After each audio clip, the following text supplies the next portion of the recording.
This is Astrologer Michael Vanderpool, www.universalstars.net, and this is a predictive astrology reading predominantly using Magi astrology, but not always. In this case, it's going to be extending on from a few days ago when I did a natal chart reading for Nina Yang. We're going to use that last name, so I want to go down and get the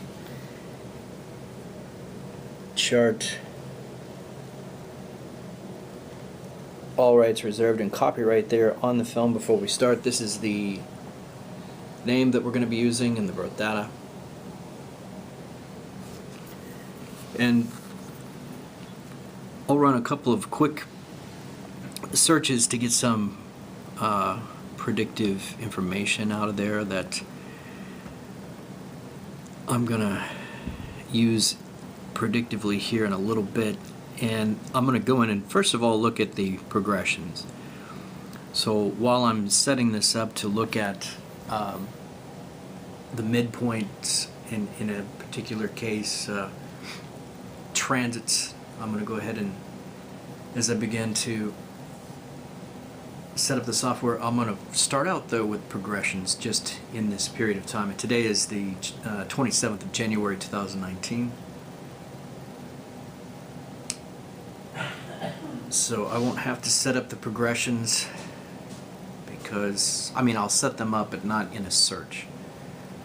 So a lot of you won't understand what I'm talking about, and that's fine. It's technical details with how we're using the Magi Astrology's astrogeometry software today for this. So as I set up,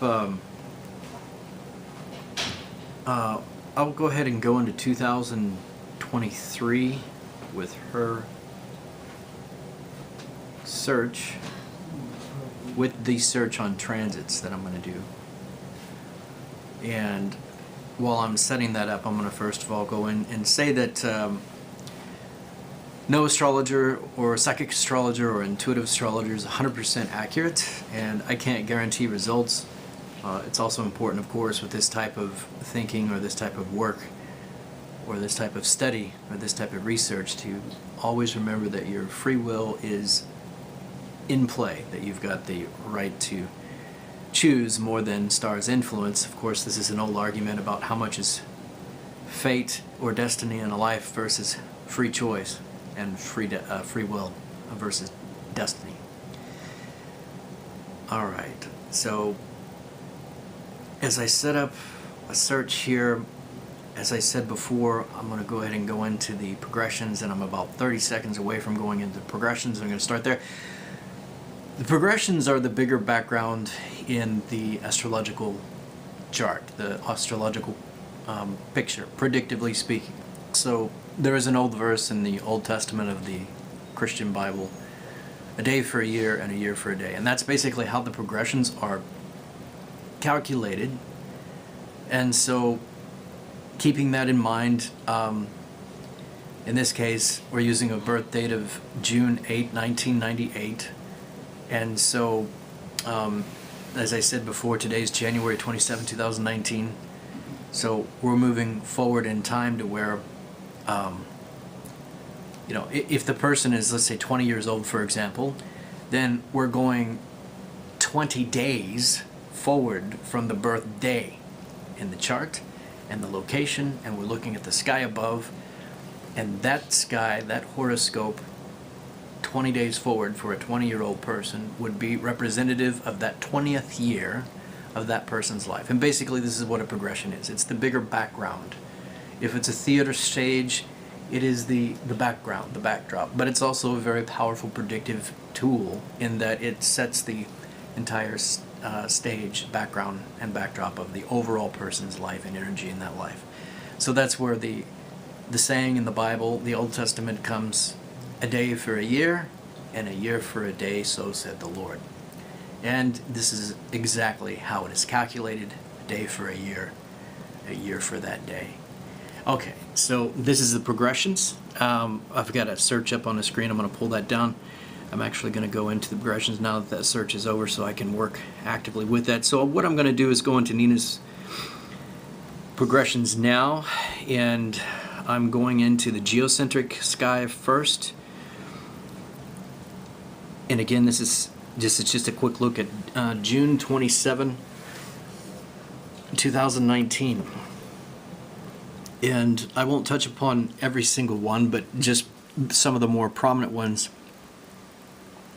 First of all, there is, if the birth time is accurate, because we're seeing the moon in progression here, and it's actually moon square Pluto until March 20, 2019, there could be kind of a heavier feeling overall, kind of a burdensome feeling, or some person, or the emotional feeling of someone being distant or pushed out of a person's life, that kind of thing. It's a kind of a powerful feeling because that's Pluto involved with that moon. And again, we're only going to consider that if her birth time or clock time is accurate, because the moon is the fastest moving planet or astral body. And therefore, if it's involving the moon, in that particular case, we need that clock time to be pretty accurate to rely on that, predictively speaking. There is, positively speaking, a progression here involving Jupiter, which is Mercury applying trine to Jupiter, and that's separating at 1.07 degrees, and that will go on until September 23rd, 2019. So there is the possibility for her to get a lot of learning in this period, a lot of expansion of not just writing or thinking or, learning skills in general, but life experience through travel, through communicating with others, through friendships, or through contact with others, in expanding not only personal knowledge and experience, but general knowledge altogether. And there's the real benefit that if she's able to travel, that would be very supportive, and not only supported for travel itself, but in the experiences that I just mentioned. It would be a very good time for her to grow and to use any chance she would have for travel. Realistically and practically speaking, this would be a very, very good time for that to be supported in learning new things, meeting new people, getting expansion of consciousness and learning in ways that you can't. Continuing on with the reading part 2 on Nina Young, predictively, we're going back into the progressions as I left off, just talking about that Mercury applying trine to Jupiter in geocentric progression. So it's not just learning by books and travel and experience with others, but by actually living and being actively engaged and involved in life. So that particular progression can really support learning and expansion of practical skills, knowledge, people, and literally consciousness altogether. But it's a good time for learning and travel, and also taking up a new project, a new course, a new skill, or really getting the most out of any of those things that she may already be involved in. There is the Vesta conjunct Mars. I'm going to see what that progression is in total, and that is Mars applying conjunct to Vesta. So again, that's a lot of possibilities, and that goes on actually for until July 20 of 2027. So for the next 8 years or so of Nina's life, there's a lot of benefit in being very active constructively, literally or metaphorically, figuratively, being very active in friendships or nonprofit organizations or spiritual groups or spiritual organizations, because those are things that are ruled by Vesta, and so are friendships, and genuine friendship at that. So any of those things that she gets very involved with, very active with, and constructive with, whether it's physical construction or just very active in terms of activities, engaging in events or contacts of those things that Vesta rules, will be very helpful for her, and she could very much flow with that kind of energy all the way into, like I said, July 20 of 2027, because Mars is conjunct Vesta in geocentric progressions until then for her.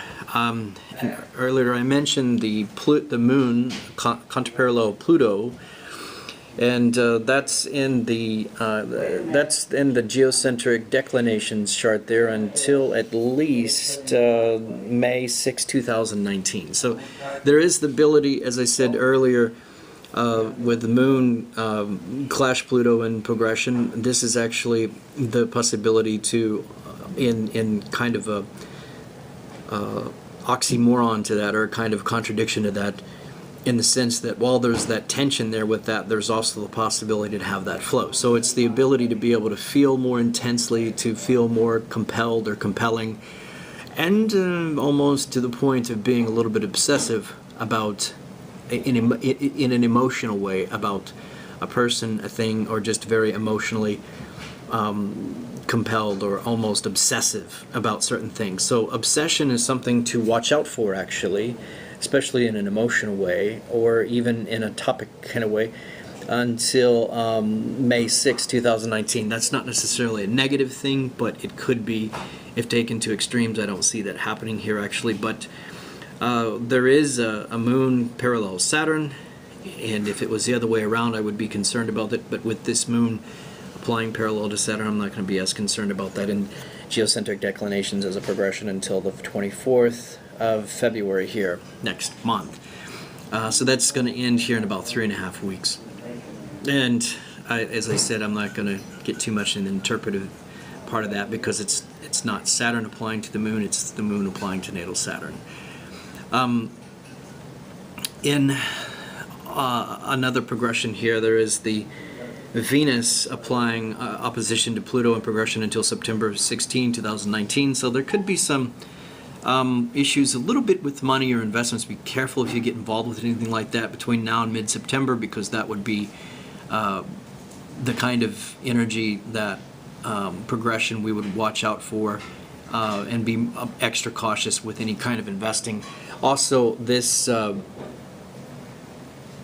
moon clash Venus in progression in geocentric chart here, and it's actually Venus square the moon until the end of this month, February 28, 2019. So as I had said in the previous reading, just reading the astrological chart, the very strong intuitive aspects in the birth chart here. But with this in progression, that may not feel so much as such until after the end of this month, because with a Venus square a moon, you could actually even rely on your intuition. It might not be feeling as up to par or as much there as it normally would, because it's actually the opposite energy in progression until the end of the month that you were born with, in great abundance and in more than one aspect to support that. So that's the kind of thing that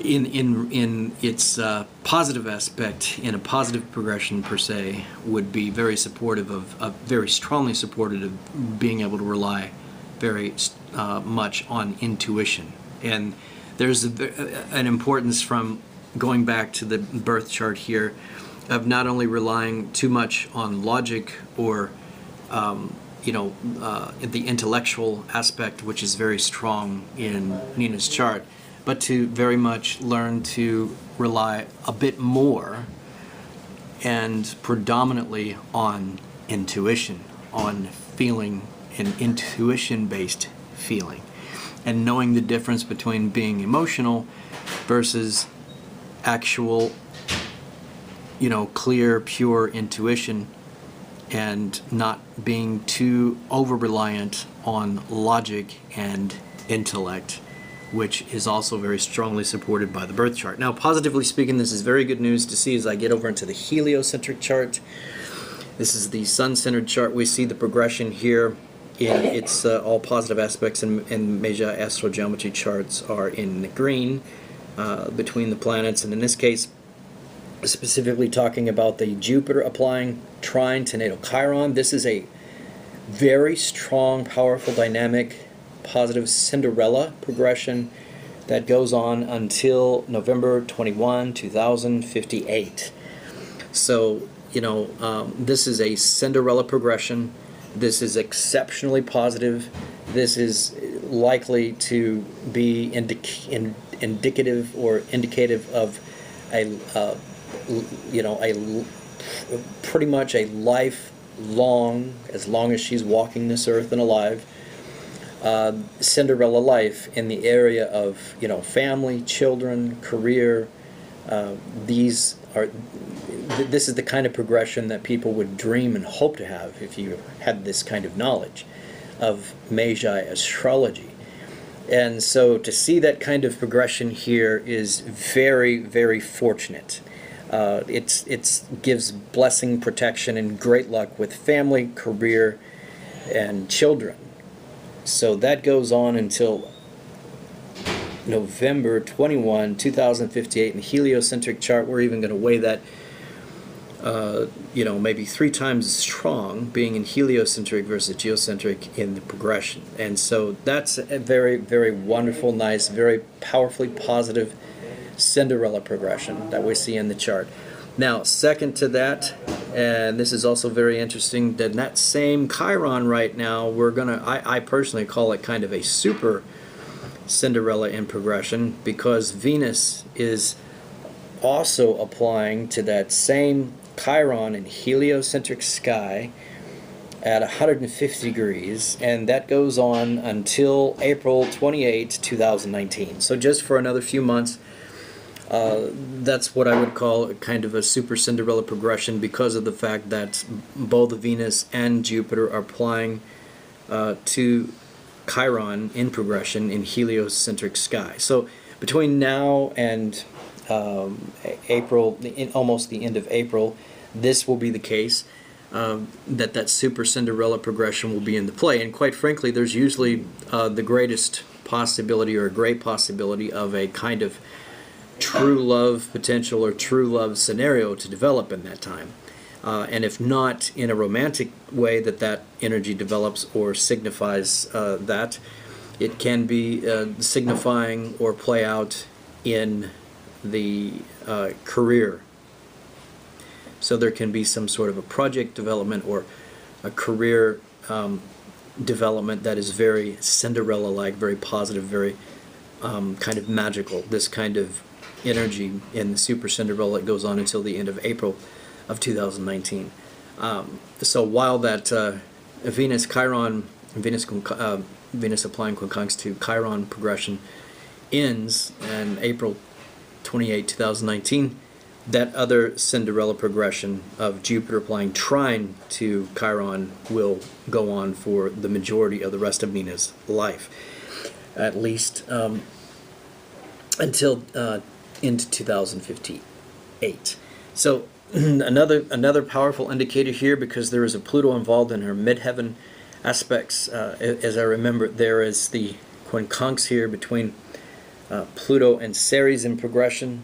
So to be exact on that, Pluto is applying at 150 degrees to Ceres in progression, applying at 2.03 degrees, and that goes on until July 25th, 2019. So again, anything involved with power in Pluto-ruled business, that's very much supported by that progression. So that's power and the depth of insight, investigation, the depth of thinking, even to being able to be very detective-like and that sort of thing, with businesses that are ruled by Pluto. So it could be big finance, it could be venture capital, it could be even psychotherapy or psychiatry, or it could be detective work, it could even be tearing things down, being involved with a company that tears buildings down and reconstructs apartment complexes over previous old buildings that are broken down, like previous lots that are rebuilt back up, reconstructed, or rehabilitated. Anything to do with the Pluto ruled, like big venture capital, big banking, maybe even any kind of big business, but or the kind of thing that's impactful or with a depth of insight, like I said, even detective work and so on, or even shadow concerns, so to speak, that have a lot of power, that see the underside of things.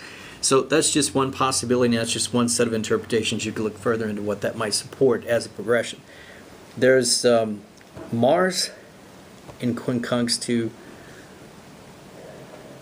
Chiron in progression until December 6, 2020.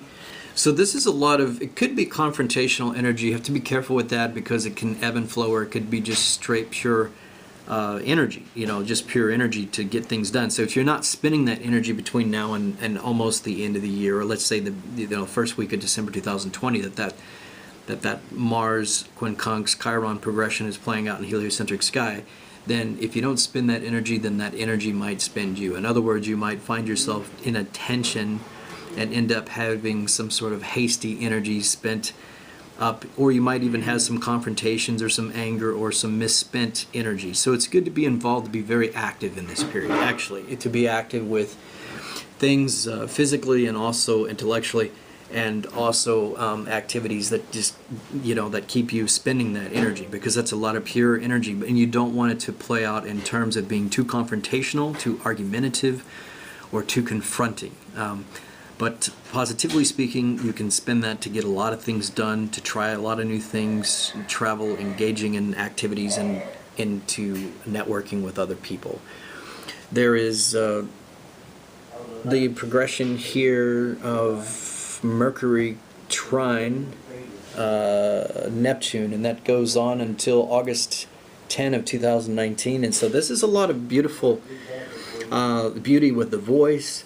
It can be a lot of beauty with creativity, beautiful artistic creative expressions with teaching, writing, singing, traveling. All those kinds of things are supported because Neptune is artistic. Neptune is also the long term too, and with Mercury in there, it could be long-term travel or longer-term journeys or travel, longer stays someplace. It could also be these kinds of things all the way into the end of this, or near the end of this coming summer. Like I said, that progression of Mercury applying trine to natal Neptune goes on until August 8, 2019.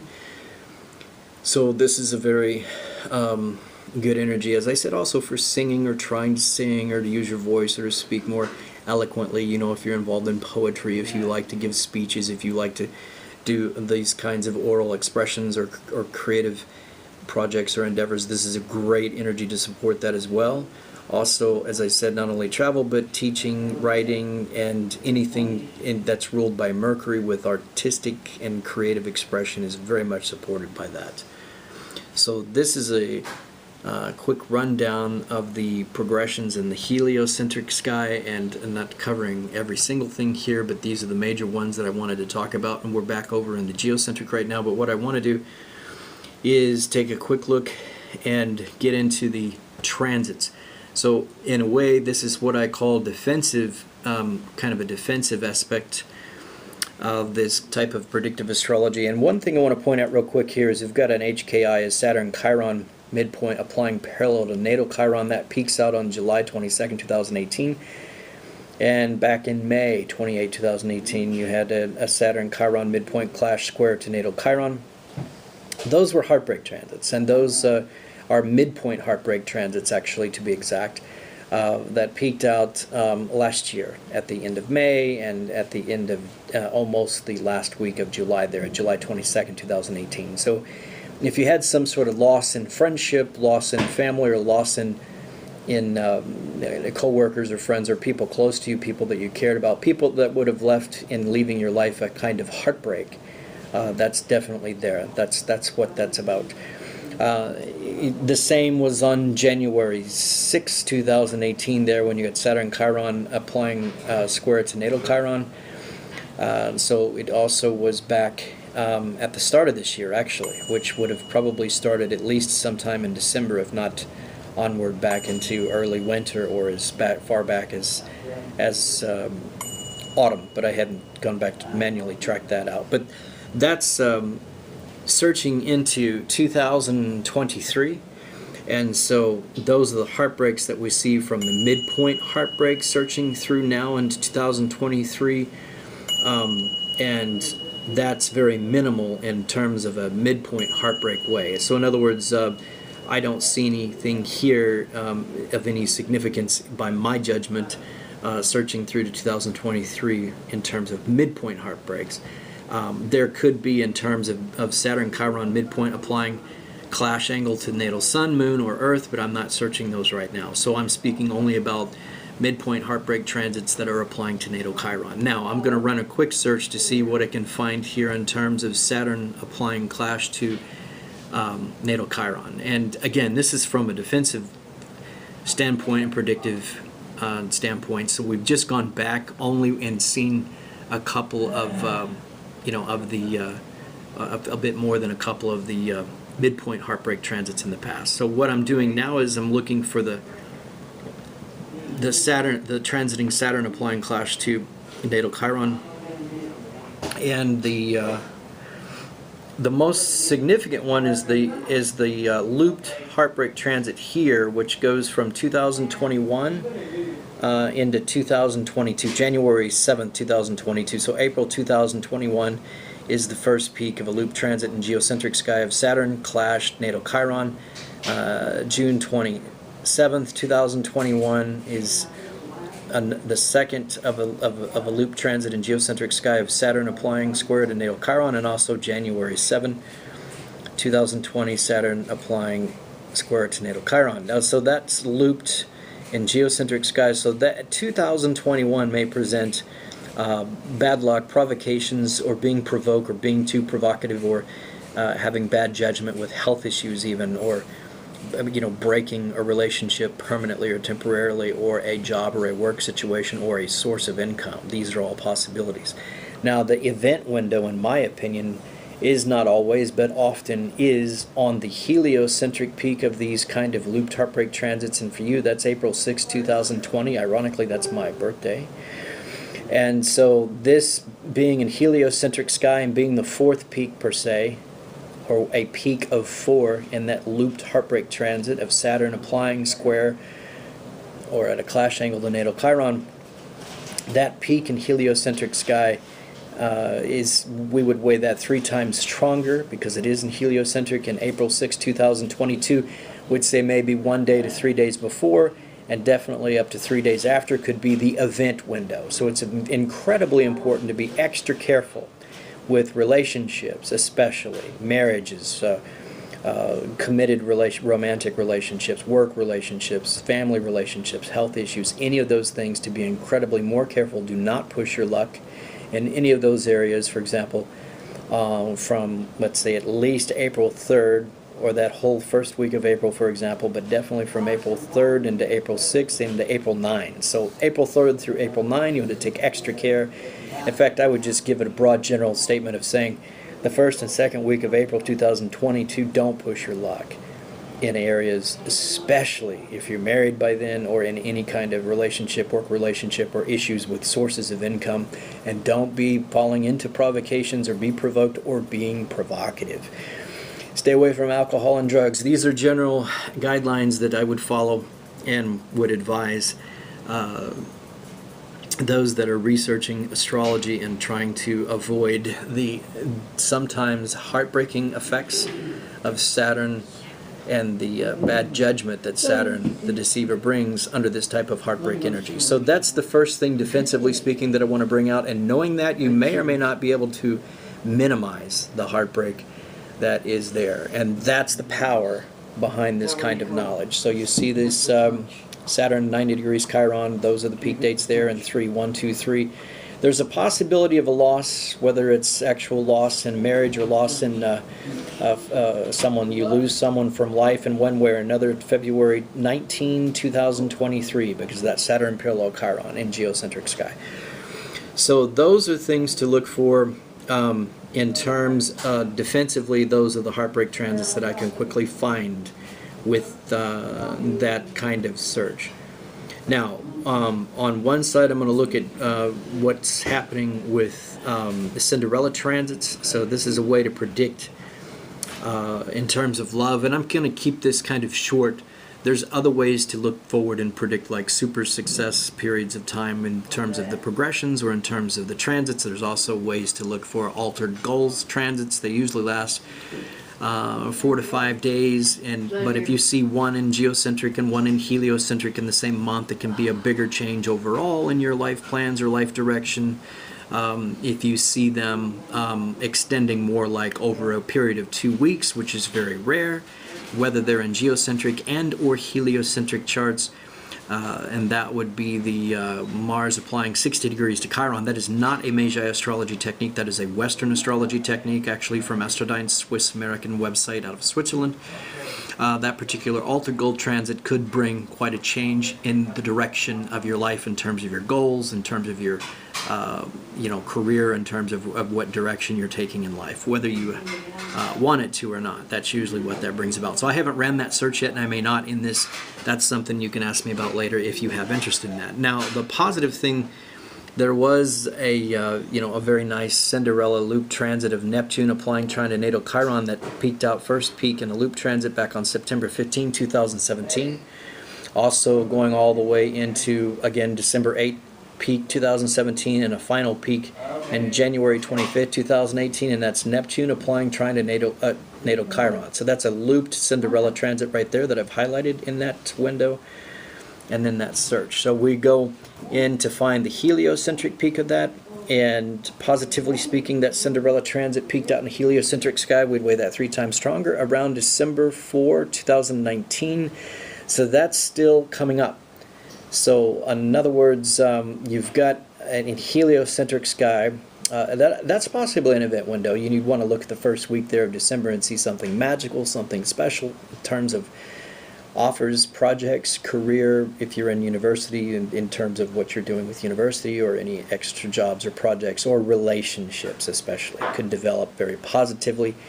By then, in fact, I would be very surprised if you're not in a very serious, committed, lifelong or long-term relationship by the end of the first week of December 2019. That's a very strong, positive Cinderella transit that you've got there. In fact, I would say there'd be a chance of child in April 6, 2020 because of the Jupiter trine Chiron in transit here. That's also in geocentric transit, peaking out the same Jupiter applying trine to natal Chiron February 23rd, 2022. So those are very positive, very powerful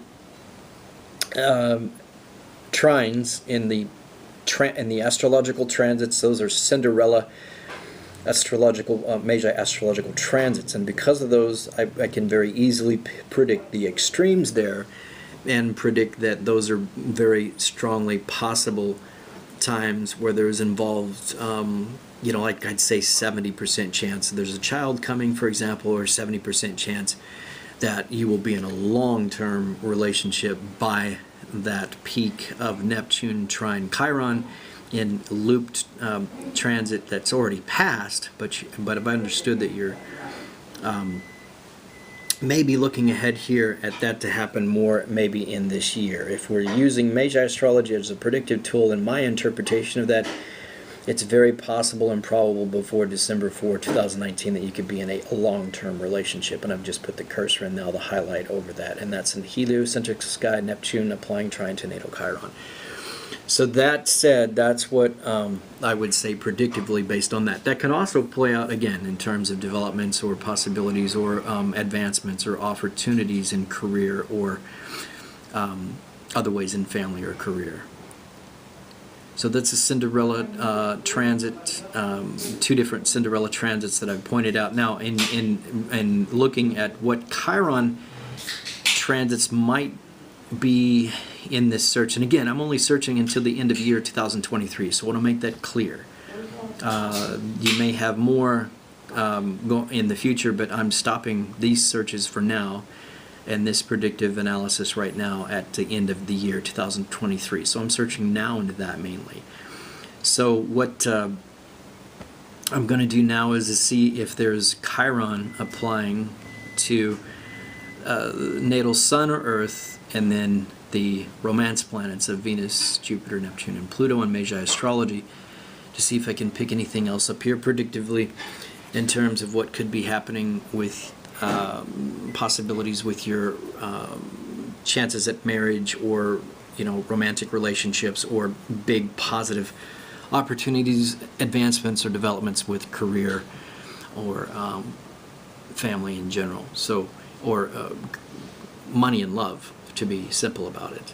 So what the first search here is in geocentric. What we've got is a tremendous 5 peaks of a very long loop. That's unusual. A long looped transit of Chiron in transit applying trine to natal Pluto that peaks out in this highlight here, and that's on June 28, 2019, July 20, 2019, April 3rd, 2020, October 30, 2020, and January 31, 2021. That's very powerful, compelling, and very strong for the development of family, business, money opportunities, love, and very strongly obsessive or powerful relationship or powerful development of family or family type of relationship, or just a powerful love relationship in that period. And that's the loop of that. Now, if we go down and look at the heliocentric peak, we're going to go down into September 3rd, 2020, and see Chiron applying trine to natal Pluto.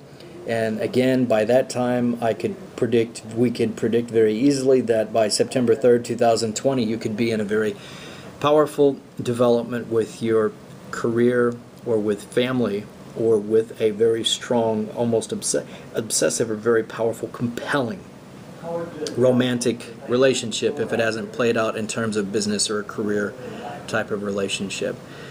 So that's quick, predictively speaking, quick run and quick view of issues of heartbreak and issues of love and powerful possibilities and predictive possibilities in love and relationships, or love and money, or money and career, or money and business. So that's a very quick 28.5 minute plus the video before this. This is in 2 parts at this point.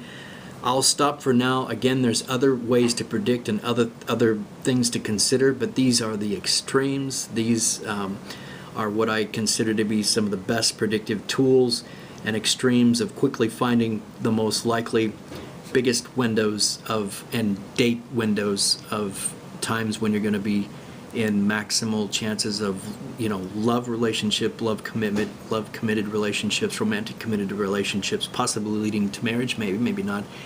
I'd say with a 70 to 80% accuracy in these cases. Also, possibility of career and business or money matters. So I'll stop with that for now. This is Michael Vanderpool, universalstars.net, www.universalstars.net, and also using mostly Magi astrology today. Big thanks to the Magi Society. And but there's, like I said, there's the one technique of looking at the Altar Goals transit. That is from the Swiss-American website astro.com, and that's Mars applying 60 degrees to natal Chiron. So, but this is some of the best software in the world I consider used here with the updated ephemeris.